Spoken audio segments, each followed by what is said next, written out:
Salut les devs et bienvenue sur cette suite de tutoriels consacrée à l'élaboration de l'application Android Material Design et sur la publication de cette dernière sur le Google Play Store. Alors avant d'attaquer le vif du sujet, on va voir comment maîtriser notre environnement de travail. Donc on va faire quelques vidéos sur Android Studio et sur Gradle pour voir comment ça fonctionne. Avant de vous expliquer comment créer une application Android avec Android Studio, on va un peu parler de cet environnement de travail. Donc en fait, Android Studio est un IDE qui provient de IntelliJ et qui a été développé par la société JetBrains et c'est un IDE qui séduit de plus en plus la communauté Java et Android, et par notamment ses possibilités de refactoring, sa légèreté et sa personnalisation. Et donc pour les plus anciens, on sait que le concurrent direct c'est Eclipse, qui est un IDE qui est encore largement utilisé, mais qui est, il faut le dire, est une usine à gaz. Attention, petite chose à savoir hyper importante, c'est que le développement d'Android Studio est encore hyper actif. Ça veut dire quoi? Ça veut dire qu'il peut y avoir des modifications entre votre version d'Android Studio et la mienne. Donc si vous avez une version d'Android Studio qui est antérieure à la version 1.3, à chaque fois que vous refusez une mise à jour, un mignon petit chaton meurt. Ou une version qui est supérieure, il se peut qu'il y ait des petites modifications à faire entre ce que je vais vous montrer dans cette vidéo et ce que vous aurez sur votre Android Studio. Si vous avez des problèmes, n'hésitez pas à soit poser votre question sur les commentaires de cette vidéo, soit, et je le préfère, sur le site Zest de Savoir, où le lien apparaîtra ici, où vous pourrez vous poser votre question sur les forums de ce site, et où soit moi, soit une autre personne de cette communauté vous aidera dans votre problème. Bien, donc là nous allons commencer à créer notre premier projet sous Android Studio. Donc je vous le rappelle, ce que je vais vous montrer c'est Android Studio avec la version 1.3.1. donc il se peut que vous ayez des changements lorsque vous utilisez Android Studio. Notamment moi je viens de me faire avoir, j'étais en version 1.3.0 lorsque j'ai écrit ce tutoriel. Là je suis en 1.3.1 et l'étape d'installation d'Android Studio a déjà changé. Donc là ce que je vais faire c'est que je vais commencer from scratch, donc j'ai une nouvelle installation d'Android Studio et donc du coup je vais aussi installer le SDK. Donc c'est parti, hop, je lance Android Studio. On voit ici un Powered by IntelliJ Platform, donc en fait IntelliJ est basé, Android Studio est basé sur IntelliJ. Alors il nous demande d'abord de sélectionner le thème de Android Studio. Alors personnellement j'utilisais le thème d'Arcula à l'époque, et jusqu'à ce que j'apprends que le thème noir était mauvais pour la vue. Et donc du coup j'opte pour le thème blanc pour cette raison. Donc après là c'est libre à vous de choisir. Et donc du coup voilà, je laisse le default. Alors là il nous demande de checker ce qu'on veut installer ou non. Alors bon, il n'y a qu'une seule chose qu'on peut décocher, c'est Android Virtual Device. Alors moi je l'ai décoché parce que je n'utilise pas les machines virtuelles officielles d'Android.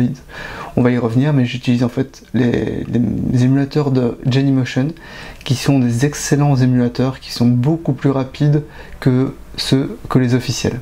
Donc voilà, je décoche la case et je vous conseille d'en faire de même et d'aller jeter un œil à Genymotion qui ont vraiment des très très bons émulateurs Android. Et après, donc là, il nous indique la localisation du SDK. Je laisse par défaut, donc dans Library Android SDK, pas de problème pour moi. Et donc du coup, voilà. On passe à l'étape suivante, et donc voilà, qu'est-ce qu'il nous dit? Il nous dit qu'on fait un setup standard, une localisation, la taille que le SDK aura. Alors ici c'est 367 MB, mais ça pourra largement augmenter au fil du temps. Vous verrez quand vous commencerez à télécharger des versions d'Android, les nouvelles ou les anciennes, si vous voulez être compatible. Donc voilà, et on va voir ce qui est installé pendant l'installation. Donc voilà, donc là qu'est-ce qu'il fait? Donc là il va commencer à télécharger l'archive du SDK. Donc il télécharge l'archive sur le serveur de Google, bien sûr, je vous le rappelle, Android est développé essentiellement par Google. Ok, donc packaging, alors installation de l'archive. Donc en premier lieu, il installe SDKey plateforme Android 5.1.1, donc l'API 22. Donc à Android 5.1.1, c'est-à-dire Lollipop, hein, pour ceux qui ne savent pas. Il installe après les build tools, pardon. Alors les build tools, à quoi ça sert? Ce sont simplement des outils pour vous aider à construire, qui sont nécessaires même pour construire vos applications Android. Alors Android Support Repository, c'est un package qui nous intéresse beaucoup puisque c'est là-dedans qu'on va trouver le package de design, mais aussi le package V4 et V7 qui sont des librairies de compatibilité pour être compatibles avec les vieilles versions d'Android. Alors suivant Android SDK Platform Tools, c'est notamment là qu'on va trouver ADB qui nous permet de faire la liaison entre notre ordinateur de travail, notre poste de travail et nos terminaux ou nos émulateurs. Alors source for Android SDK, alors à quoi ça sert ça? Ça va télécharger en fait les sources du SDK Android et ça va vous permettre de consulter les sources dans Android Studio. Alors vous allez me dire à quoi ça sert? C'est simplement que parfois vous avez envie de savoir comment ça fonctionne derrière pour au mieux implémenter ce que vous voulez faire. Moi il m'arrive assez régulièrement de consulter les sources du SDK. Donc c'est une bonne chose de les avoir. Et à chaque fois que je mets à jour le SDK avec la nouvelle version d'Android, je télécharge toujours les sources associées. Alors Android SDK Tools, ce sont quelques outils qui sont utiles, notamment tout ce qui est NinePatch. NinePatch, pour rappel, c'est pour pouvoir étendre une texture sur un bouton par exemple. Et donc là il teste ADB et voilà, il nous dit que c'est terminé. Donc notre SDK is up to date. Donc finish, et nous avons fini l'installation du SDK. C'était plutôt rapide. La version 1.3.0 était bien plus longue, donc c'est une bonne chose. Ok, donc du coup là on arrive sur le launcher d'Android Studio qu'on va dire standard, c'est celui que vous verrez le plus souvent. Et donc nous, l'objectif de ce tutoriel là, c'est de montrer la création d'un nouveau projet. Donc on va sur Start a New Android Studio Project. Ok, qu'est-ce que nous avons là? Nous voulons configurer notre projet. Donc on va d'abord donner un nom d'application. Donc le nom d'application, pas de sourcé, c'est ce qui apparaîtra par exemple dans le launcher de vos terminaux ou au-dessus dans la barre d'action de votre application si vous décidez d'afficher. Donc ici nous on va créer une application qui s'appelle Learnit. Alors pour ceux qui ne savent pas, cette application c'est une application qui existe, qui est sur mon GitHub, le lien sera dans les notes de la vidéo, et qui sert de support pour ce tutoriel. Donc tout ce que vous retrouvez ici dans ce tutoriel sera dans Learnit, où j'indiquerai que je ne l'ai pas mis dans le tutoriel, sauf contre-indication de ma part du coup. Alors, compagnie domaine. Alors, compagnie domaine, c'est ce qui va servir pour le nom package. Alors ça, c'est une convention importée par Android. Alors, généralement, on donne le nom de son site qui héberge l'application.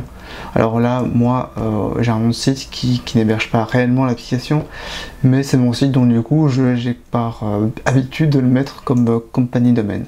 Donc ici, mon site, c'est randoms.org. Ne demandez pas .org, c'est pas du tout une organisation. C'était un simple délire que j'avais avec des potes à l'époque. Et donc du coup, mon nom de package sera org.randoms.learnit. Ok, et donc du coup, après, il m'indique la localisation que je veux donner pour mon projet.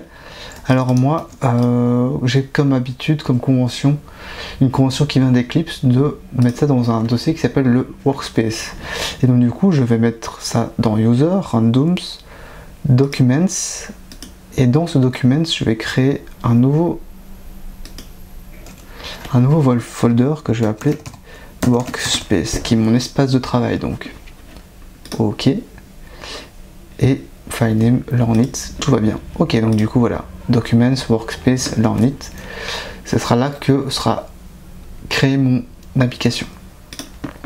Ok, je passe à la suivante. Alors là, il nous demande avec quoi on veut être compatible, avec quoi notre application sera compatible. Donc il peut être compatible tablette et smartphone, Wear, donc les montres, TV, donc les télévisions, Android Auto, donc les voitures connectées, et Glass, qui sont les lunettes connectées de Google. Alors, on pourrait tout choisir, donc là dans le cadre de ce tutoriel on va rester simple, on va simplement être compatible phone et tablette. On va pas s'embêter avec les autres. Alors à noter là, vous voyez Glass not installed, simplement parce qu'en fait le projet Glass est quelque chose qui est un peu à l'heure où je fais ce tutoriel, le projet Glass est encore très instable, et donc du coup il n'installe pas automatiquement.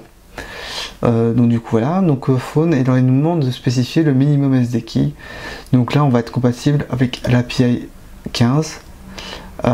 Pourquoi l'API 15 et pas Android 2? Alors vous verrez souvent dans d'autres tutos qui sont compatibles avec Android 2. En général ce sont des vieux tutos parce qu'aujourd'hui, maintenant, les parts de marché d'Android 2 sont vraiment extrêmement faibles et il n'est presque plus nécessaire d'être compatible avec cette version d'Android. Donc du coup moi personnellement je la passe. Android 3 est une version qui n'a quasiment pas du tout été utilisée, la Honeycomb donc, qui était uniquement réservée aux tablettes et du coup était très restreinte. Et donc du coup la suivante c'est Android Ice Cream Sandwich, qui elle encore par contre est encore pas mal utilisée encore maintenant. Donc voilà, donc API 15 Android Studio. Alors voilà, ok, donc là il nous installe le SDK qu'on veut, donc là le minimum SDK, pour qu'on puisse tester sur cette version du SDK. Donc voilà, il a déjà terminé de l'installer, c'est très rapide. Ok, dernier écran à mon avis, c'est la création d'une activity. Alors une activity, pour rappel, hein, c'est un écran, ça représente un écran, et donc on a plusieurs choix. Android Studio nous permet de créer un écran avec déjà quelque chose dedans. Donc on peut créer un projet sans écran, créer un projet avec un écran tout simple, créer un projet avec un fragment, comme les fragments sont maintenant largement utilisés, c'est plutôt une bonne idée, mais toujours vide. Full Screen Activity, donc là ça veut dire qu'il n'y a pas de barre d'action, donc la barre d'action c'est la petite barre qu'on peut voir au-dessus des applications. Google AdMob Ads Activity, donc là c'est quand vous savez que vous voulez mettre de la pub dans votre application. Donc du coup ça peut être une bonne idée d'avoir une application qui est déjà générée avec toute la configuration qu'il faut, parce que c'est un peu pour ceux qui ne savent pas, qui n'ont jamais utilisé AdMob, c'est peut-être un peu fastidieux de configurer son projet avec ça. Google Maps Activity, donc là, pas de surprise, hein, c'est pour mettre une carte Google Maps dans son application. Google Play Services, alors pour ceux qui ne savent pas, les Play Services, c'est un ensemble d'outils proposés par Google, de services proposés par Google, qui peuvent être utiles. Moi perso, dans le cas de ce tutoriel, je vais pas m'étendre là-dessus, il y a vraiment beaucoup à dire. Login Activity, donc là c'est quand vous voulez avoir un écran de connexion comme premier écran, ce qui peut être souvent une bonne idée.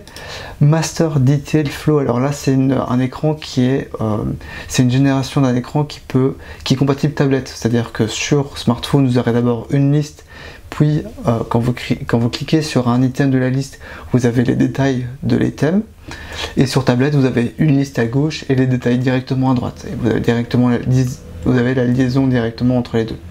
Donc ça peut être, si vous avez une application compatible tablette, ça peut être une bonne idée. Navigation Drawer Activity, alors ça c'est un menu latéral, d'ailleurs on le verra dans le cadre de ce tutoriel. Comment mettre un menu latéral, je ne vais pas m'étendre là-dessus, je vais pas générer directement parce que c'est pas utile dans le cadre de ce tutoriel. Nous on veut savoir comment on fait, donc on va rester au plus simple. Settings Activity, donc là c'est pour générer un écran de paramètres, hein, comme on peut voir dans beaucoup d'applications. Et Tabed Activity, donc là c'est pour avoir des écrans qui se scrollent sur l'horizontale, qui sont appelés View Pager, hein. On le verra pas non plus dans le cadre de ce tutoriel. Je vous renvoie à faire un autre tutoriel à moi que vous pourrez retrouver dans les notes de cette vidéo, qui aborde cette notion là. Ok, donc nous ce qu'on va faire, c'est qu'on allons simplement créer une activity vide parce qu'on veut vraiment tout faire, c'est un tutoriel, hein, on ne va pas générer des choses. Ok, et donc du coup, le dernier écran, voilà, oui c'est ça, donc là on veut donner un nom à notre activity. Alors moi je laisse les conventions, ce sont des conventions de nommage qu'Android a, donc main activity pour écran principal, activity main, donc là on inverse pour le fichier XML qui sera créé pour le layout, le nom d'activity, main activity, bon pour l'instant on va laisser ça aussi, et menu main qui est en fait le menu qui est associé à votre activity. Bon ben voilà, on va rester simple, keep it simple. Voilà, donc là il fait la génération de tout ce qu'il faut, il met toute la configuration dans notre projet, il configure voilà, en haut le class path, l'application, les environnements, etc. Et donc on peut voir que il vient de nous lancer notre environnement de travail. Alors oui, il nous donne des petits tips. Alors personnellement moi j'en ai une sainte horreur, donc je veux pas qu'il me le remontre et je les ferme. Donc voilà, alors là voilà, pour l'instant vous voyez pas grand chose, simplement hop, un écran qui nous intéresse, c'est l'écran Project avec ici nos sources, nos Gradle. Je vais revenir dans une autre vidéo. Donc voilà, donc c'est tout pour